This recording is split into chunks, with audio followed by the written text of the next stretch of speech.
நான் உங்கள் நண்பன் சிவகுமார். இது உங்கள் ஊடகம் உறக்கச் சொல். இன்னைக்கு நம்ம வாய்ஸ் ஆஃப் காமன் மேன் நிகழ்ச்சியில பார்க்க போறது சாதிவாரி கணக்கெடுப்பு. இதை பற்றி தான் பார்க்க போறோம். அதுக்கு முன்னாடி நம்ம சேனலை எல்லாரும் சப்ஸ்கிரைப் பண்ணுங்க, உங்க நண்பர்களுக்கு ஷேர் பண்ணுங்க, உங்களுடைய கமெண்ட்ஸுகளை கொடுங்க. இப்போ நம்ம சாதிவாரி கணக்கெடுக்க பற்றி பேசலாம். இது என்ன சார்? இது சோசியோ எக்கனாமிக் கேஸ்ட் சென்சஸ். இதுக்கு முன்னாடி நம்ம எடுத்திருக்காங்களா அப்படின்னு பார்த்தோம்னா, ஆமாம் எடுத்திருக்கோம். 2011 எடுத்திருக்கோம். ஆனால் அதனுடைய ரிப்போர்ட்ஸு வெளியில் கொடுக்கப்படலை. அதுக்கு முன்னாடி எப்போ எடுத்திருக்கோம் அப்படின்னு பார்த்தோம்னா 1931, அதாவது சுதந்திரத்துக்கெல்லாம் முன்னாடி நம்ம எடுத்திருக்கிறோம். இதனுடைய அவசியங்கள் என்ன, இதனுடைய தேவைகள் என்ன அப்படிங்கிறத பற்றி தான் நம்ம இந்த இதில் ஃபுல்லாக டிஸ்கஸ் பண்ண போகிறோம். அதுக்கு முன்னாடி இதை ஏன் இப்போ இந்த வாடிகால் இந்த சாதிவாரி கணக்கெடுப்பை பற்றி நிறைய இடத்துல இப்போ சமீப காலமாக லாஸ்ட் ஒரு 1 இயராக பார்த்தோம்னா நிறைய டிஸ்கஷன்ஸ் நடந்துக்கிட்டு இருக்கு. பீகார் அரசே எடுத்துருச்சு, தெலுங்கானா அரசே தனியாக எடுத்துட்டாங்க, கர்நாடகா அரசு தனியாக எடுக்கிறதா சொல்லிட்டாங்க. தமிழ்நாட்டில் எல்லாம் எடுக்கணும்னு சொல்லிக்கிட்டே இருந்தாங்க. ஆனால் தமிழ்நாடு அரசு என்ன சொல்லிருச்சு, இது கண்டிப்பாக சென்ட்ரல் கவர்மெண்ட் தான் எடுக்கணும் அப்படின்னு சொல்லிட்டாங்க. ஆக்சுவலாக பார்த்தீங்கன்னா எந்த ஸ்டேட் வேணா they can do the survey. அது it cannot be the census. அதுதான் இது. இந்த சென்சஸ் ரிப்போர்ட் எடுக்கிறதுக்கு அரசியலமைப்பு சட்டத்தால் ஆத்தரைஸ்டு பண்ண பர்சன் யாருன்னு கேட்டிங்கன்னா it is the union government மட்டும்தான். மத்திய அரசாங்கம் மட்டும்தான் அதை எடுத்து அதை அஃபிஷியலாக ரிப்போர்ட் பண்ண முடியும். இப்போ இதை பற்றி பேசிக்கிட்டே இருக்கிறப்ப நம்ம பார்த்துருக்கோம், பிஜேபியிலேருந்து லாட் ஆஃப் என்ன சொல்கிறது எகெயின்ஸ்ட் கமெண்ட்ஸ் சொல்லியிருப்பாங்க. எதிர்கட்சிகள்லாம் இந்தியா சாதிகளால் பிரித்தாள பார்க்குறாங்க, துண்டாட பார்க்குறாங்க அப்படின்னு சொல்லிக்கிட்டே இருந்தாங்க. ஏன் நம்ம இந்துக்களாக தானே இருக்கணும், ஏன் முஸ்லீம்ஸாக தானே இருக்கணும், ஏன் கிறிஸ்டின்ஸாக தானே இருக்கணும், இப்போ எதுக்காக சாதியை துண்டாடணும், சாதி வரி பிரித்தோம்னாக்க இது மாதிரி தனித்தனியாக தானே பார்ப்பாங்க அப்படின்னு ஒரு பார்வையை வச்சுக்கிட்டே இருந்தாங்க. இப்போ திடீர்னு சாதிவாரி கணக்கெடுப்புக்கு மத்திய அமைச்சரவை ஒப்புதல் வழங்கிட்டாங்க. So this is the paradigm shift of the ideology. So ஒரு பிஜேபி ஒரு ஆர்எஸ்எஸோட ஐடியாலஜி என்னன்னா சாதிவாரி கணக்கெடுப்புக்கு ஆரம்பத்திலேருந்தே எதிர்ப்பாக தான் இருப்பாங்க. இதுக்கு முன்னாடி காங்கிரஸும் தேர் ஆல் லைக் தட் ஒன்லி. இந்த சாதிவாரி கணக்கெடுப்பு மூலமாக நம்ம என்னென்ன பண்ண முடியும், ஒவ்வொரு சமூகமும் எவ்வளோ தூரம் இருக்கிறாங்க, அவங்களுக்கு என்னென்ன எப்படிலாம் அவங்கள முன்னேற்ற முடியும் அப்படிங்கிறது, எப்படி இடஒதுக்கீடுகள் கொடுக்கலாம் அப்படிங்கிறத அரைவ் பண்ணுறது தான் இது. கிட்டத்தட்ட ஒரு 15-20 வருஷத்துக்கு முன்னாடி வரைக்கும் காங்கிரஸ் அண்டு பிஜேபி ரெண்டு பேருமே சேம் ஸ்டேஜில் தான் இருந்தாங்க. இன்ஃபேக்ட் 1990 அந்த 89-90 ரேஞ்சில் மண்டல் கமிஷன் வந்தப்போ எல்லாமே எதிர்த்து தான் பேசினாங்க. மண்டல் கமிஷனை கொண்டு வந்ததுக்காக தான் விபி சிங்கோடைய அரசே கவிழ்க்கப்பட்டுச்சு. அப்போ ராஜீவ்காந்தி சார் அது மண்டல் கமிஷனுக்கு எதிராக தான் பேசினாங்க. திருப்பி 2006 இந்த மண்டல் கமிஷன் வந்தப்போ இது மண்டலா கமண்டலா அப்படின்னு சொல்லி கூட பிஜேபியிலேருந்து ஒரு ரெஃபர் பண்ணாங்க. இப்போ இந்த ஜாதிவாரி கணக்கெடுப்பு கூட பின்னாடி உள்ள அரசியலை பார்ப்போம். அதாவது ஒரு கட்சி, ஒரு அரசியல் அமைப்பு அப்படிங்கிறது காலப்போக்கில் தங்களை தகவமைச்சுக்கணும். அதாவது அன்னைக்கு ட்ரெண்டுக்கு தகுந்த மாதிரி, அதாவது அன்னைக்கு தேவைக்கு தகுந்த மாதிரி தன்னை மாற்றி அமைச்சு வந்தாதான் அந்த கட்சி நிலைச்சி இருக்க முடியும், நிலைச்சி இது பண்ண முடியும். எஸ்பெஷலி இதில் நம்ம பிஜேபியை பயங்கரமாக பாராட்டலாம். ஏன்னு கேட்டிங்கன்னா, அவங்க எந்த இடத்துல தவறு செஞ்சாலும் அடுத்த இடத்துல இம்மிடியேட்டாக மிட் கோர்ஸ் கரெக்ஷன் சொல்லுவாங்க. அதை கரெக்ட் பண்ணிட்டு அதை வெற்றியாக மாற்றக்கூடிய திறமைகள் உள்ள ஒரு கட்சி அப்படின்னு பார்த்தீங்கன்னா அது பிஜேபி தான். பிரதமர் நரேந்திர மோடி அவர்களோட தலைமை தான். இதை நம்ம எக்ஸாம்பிளோட சொல்லலாம். கிட்டத்தட்ட 2017-18 அந்த மத்திய பிரதேசம், ராஜஸ்தான், சத்தீஸ்கர் ஸ்டேட் எலெக்ஷன் நடந்துச்சு. அதுக்கு முன்னாடி பார்லிமெண்ட்ல பிஜேபி அரசாங்கம் they have brought the constitutional amendment for the SC/ST Act அப்படின்னு சொல்லி ஒன்றை கொண்டு வந்துட்டாங்க. அது ஒன்றும் இல்லைங்க, வன்கொடுமை தடுப்பு சட்டம். தமிழ்நாட்டிலலாம் அது ஏற்கனவே இருக்கு. அதை பார்லிமெண்ட்ல பாஸ் பண்ணிட்டாங்க. பாஸ் பண்ண உடனே என்ன ஆச்சுன்னா, அங்க 3 மாநிலத்திலையுமே அவங்க தோக்குறாங்க ஸ்டேட் எலெக்ஷன்ல. ராஜஸ்தான்ல, மத்திய பிரதேசல, சத்தீஸ்கர்ல 3லையுமே தோத்துறாங்க. அதுக்கப்புறம் கோவிட் அது இதெல்லாம் வருது. அதுக்கு அடுத்தது இப்ப இம்மிடியட்டா அவங்க என்ன பண்ணிட்டாங்கன்னு கேட்டீங்கன்னா, அவங்க அந்த இடபிள்யூஎஸ் கொண்டு வந்துடுறாங்க.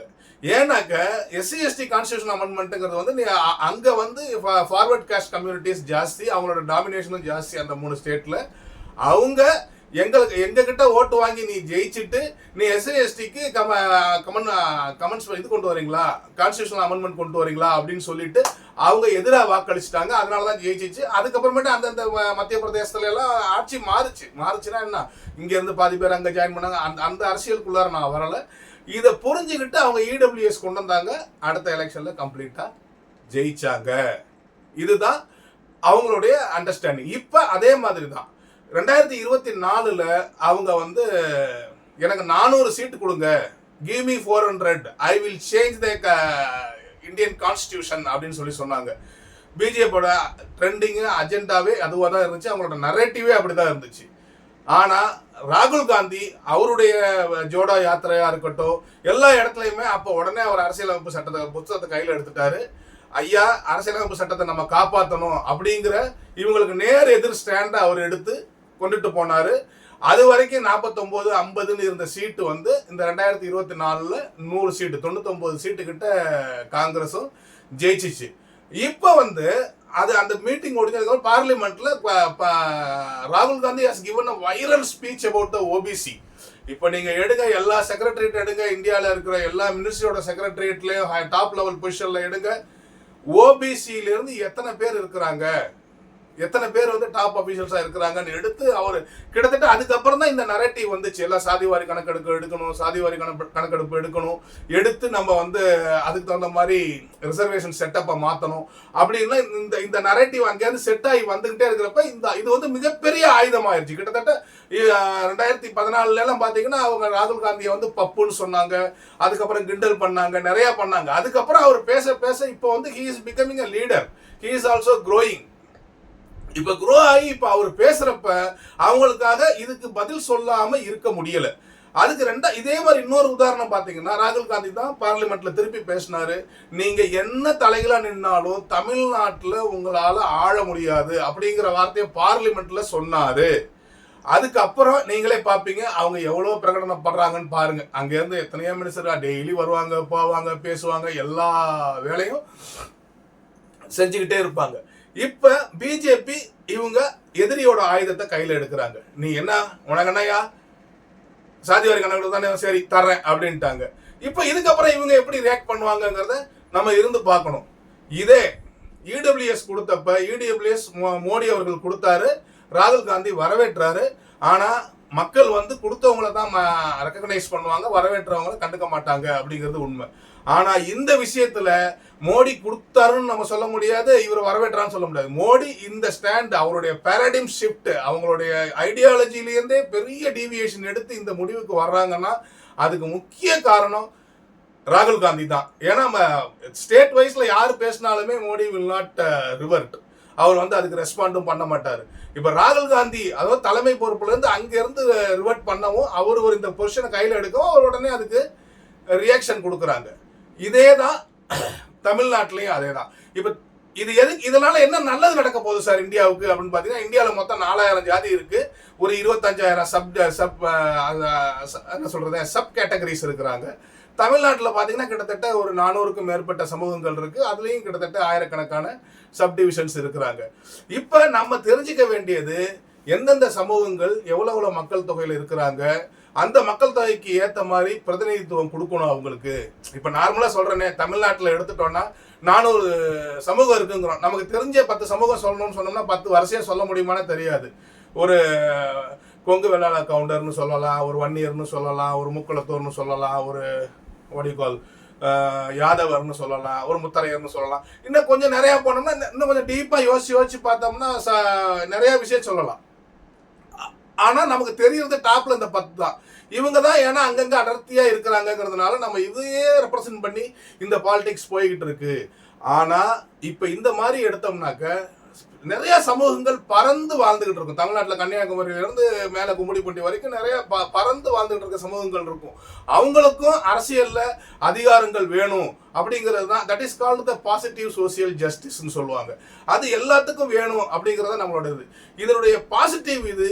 நெகட்டிவ் என்னவா இருக்குன்னா அதை நம்ம எதிர்பார்க்க முடியாது. கண்டிப்பாக வெவ்வேறு மாதிரி ரியாக்ஷன்ஸ் வரலாம். நாங்கள் பெரிய ஜாதியாக இருக்கிறோம், நீங்கள் சின்ன ஜாதியாக இருக்கிறோம் அப்படின்னு சொல்லி ரியாக்ஷன்ஸ் வரலாம். அதையும் கண்ட்ரோல் பண்றதுக்கு நம்ம we should have a system in place. ஆனா மத்திய அரசாங்கத்தில் சுப்ரீம் கோர்ட் தீர்ப்பு 50% வரைக்கும் தான் இடஒதுக்கீடு கொடுக்கணும்னு சொல்லியிருக்கிறாங்க. அதுக்கு மேலே 10% இப்போ இடபிள்யூஎஸ் கொடுத்துருக்குறாங்க. தமிழ்நாட்டில் அதே 69% வரைக்கும் இடஒதுக்கீடு கொடுக்கலாங்கிற ஒரு ரூல் இருக்கு. அந்த ரூல் அரசியலமைப்பு சட்டத்தில் அந்த பட்டியலில் 9வது அட்டவணையில் கொண்டு போய் சேர்த்துட்டாங்க. அதனால இங்கே சேஞ்சே பண்ண முடியாது. இந்த பர்சன்டேஜ் எல்லாமே இந்த சாதிவாரி கணக்கெடுப்புக்கு அப்புறமேட்டு கண்டிப்பா மாறுறதுக்கான சூழ்நிலைகளும் வாய்ப்புகளும் நிறையவே இருக்கு. இது it will give the complete paradigm shift of the political views of the political party. அவங்களோட பொலிட்டிக்கல் எக்ஸிகியூஷனுக்கும் நிறைய சேஞ்சஸ் இருக்கும் தான் எதிர்பார்க்கிறோம். நன்றி, வணக்கம்.